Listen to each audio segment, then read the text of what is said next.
Hello there, welcome back to my channel. Today's book review is Lord of the Fly Fest. I don't have the book with me because I turned it into the library a few days ago, but you know, the cover's right there. It's gorgeous. I loved it. One of the reasons why I grabbed the book when I saw it on the shelf in the library, because even the spine is really pretty. I was really intrigued by the notion that it's a mix of Lord of the Flies, a classic book that you've probably read in school. Whether you liked it or not, different story.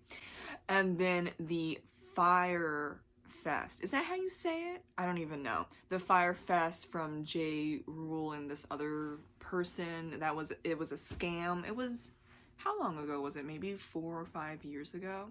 I barely remembered what happened, but I knew that it was a scam because they were showing like the pictures and all that stuff on when I was still on Twitter, and I was like, oh, that's not good. Yeah, you spent like $5,000 to be kind of deserted on an island. So that is the mixture of Lord of the Fly Fest. And so it follows Rafi, and she has a podcast dedicated to mysteries around musicians. And we also follow River Stone. Yeah, that's his name. Well, his musician name. Okay, but it's still funny. That she is trying to figure out if he killed his girlfriend or not. And that's the whole point of her podcast for season 2, is to interview him and out him in a way to see if he'll tell the truth about if he killed his girlfriend in Australia or not. And then we also follow Peggy, who's a influencer, and then we follow Jack, who is a big time drama makeup guru influencer. It's like he's like the beauty YouTuber. What are those things called? It's like MUA, beauty influencer, MUA. You know what? I've never worn makeup other than Halloween makeup, so I don't know.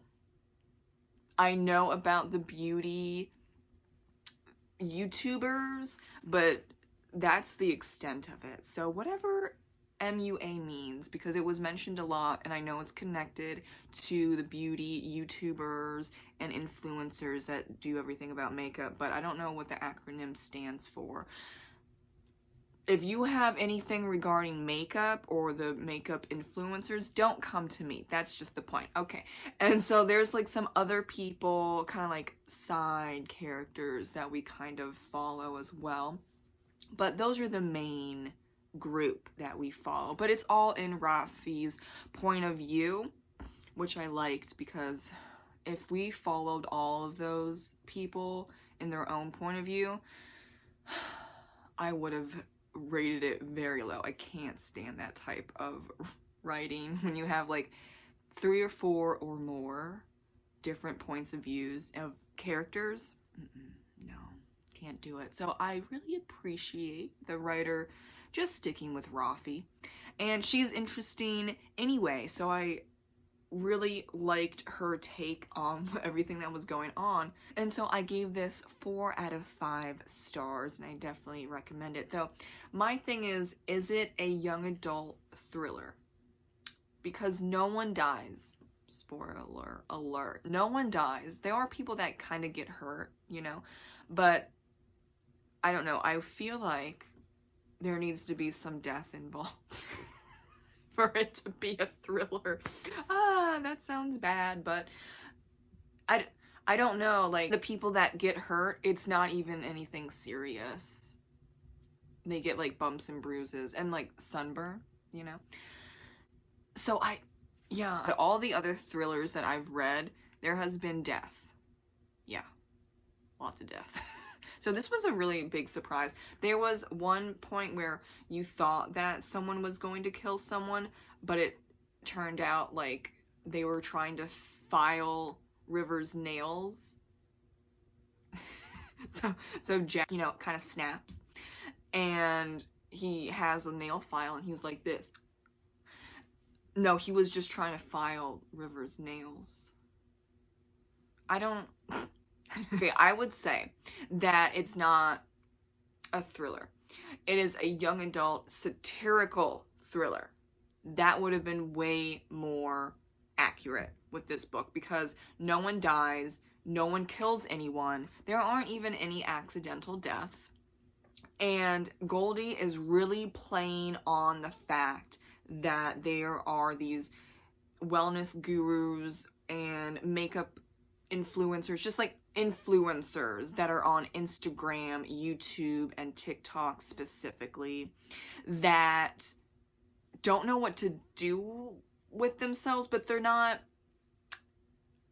aggressive. They can be mean, but from what you see on the island, they're just on their phones. They're just posting stuff. They're trying to look good with coming up with random like berries to like that they crunch between their fingers to put lipstick on.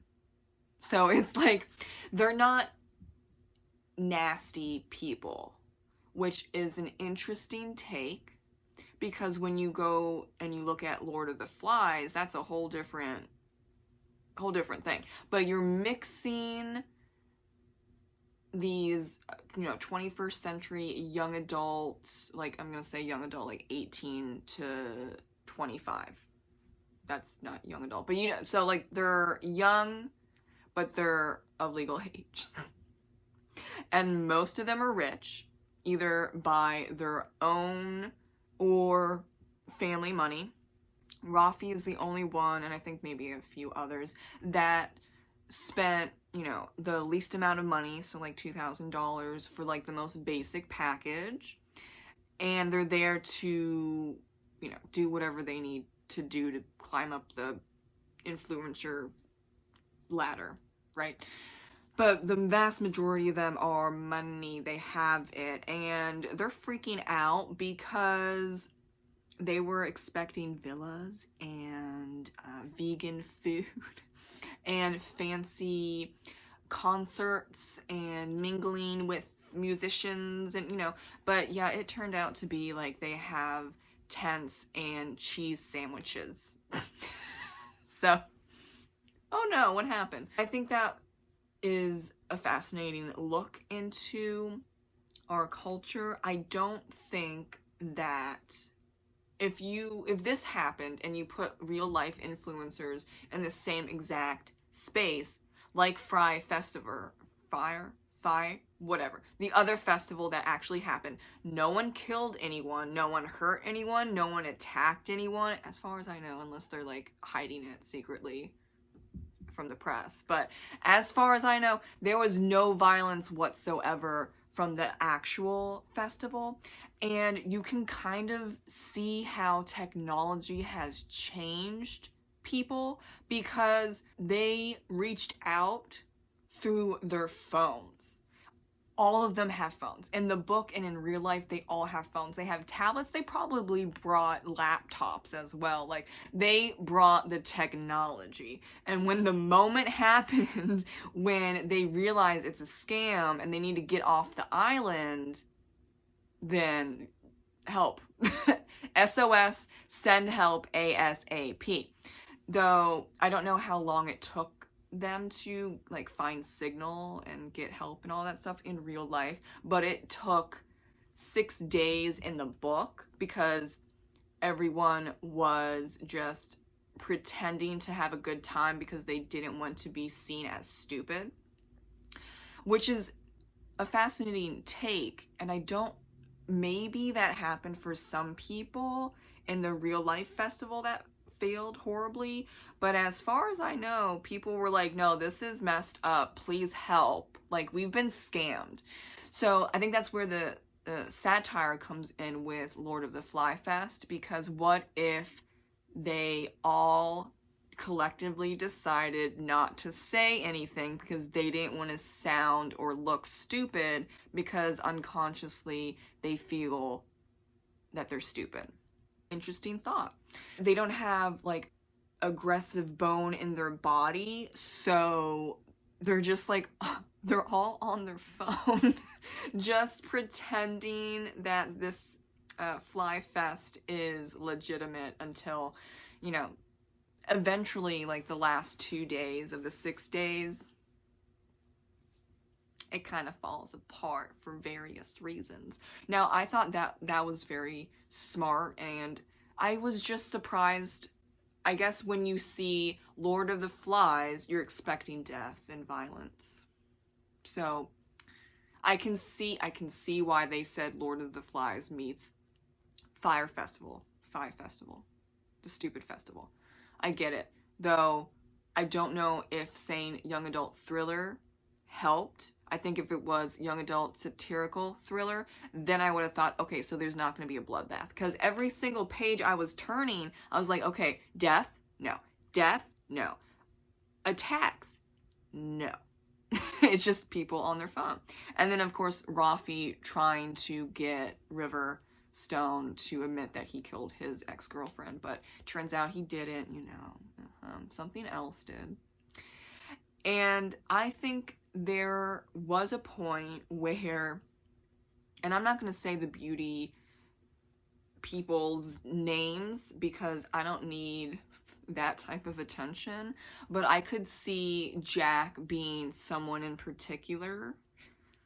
And if you read like the description, there's some parts where it gives hints about it, and I'm like, I mean, I can see it, but I'm not saying what it is though, because oh my god, his fans would freak out on me. I'm not dealing with the beauty YouTube fans, no. So, you know, if you read the book, then look for clues about who Jack might be in real life. I thought that was really funny. River Stone's girlfriend is, wait for it, Hella Badid.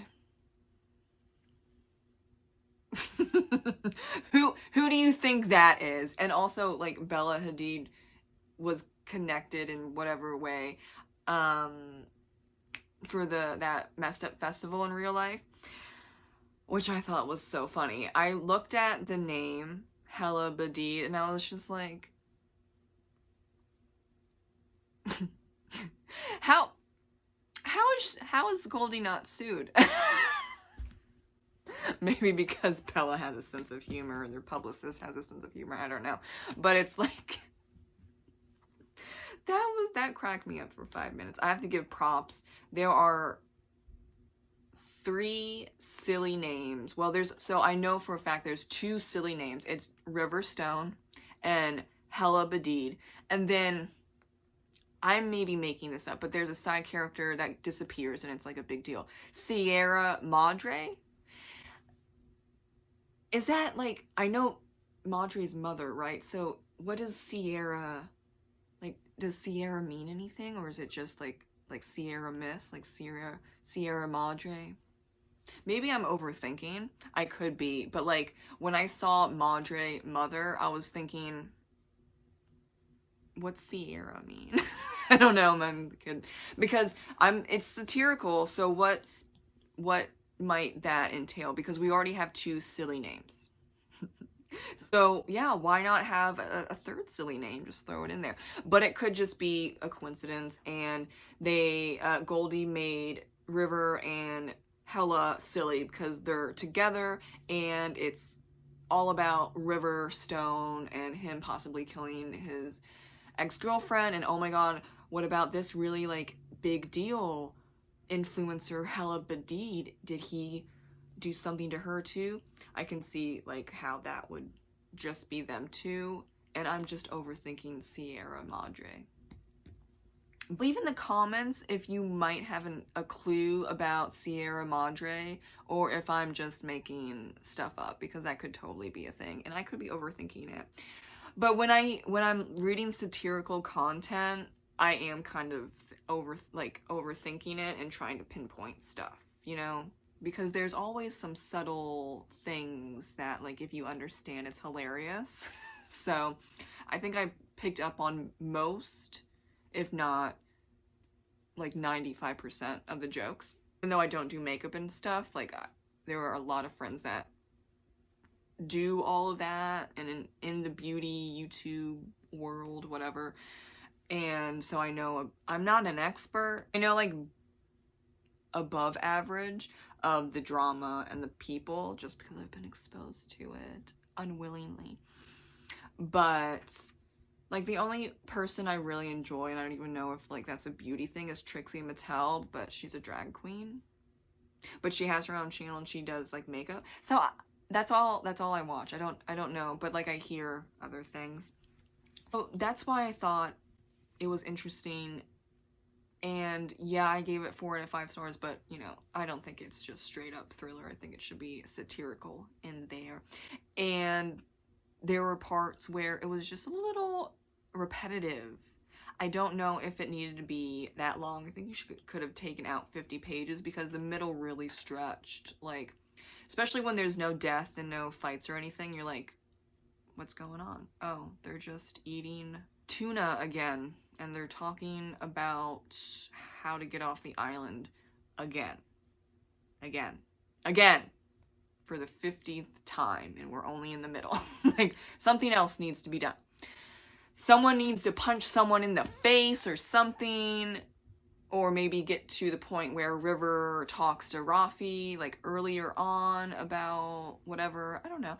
But the middle had a slump.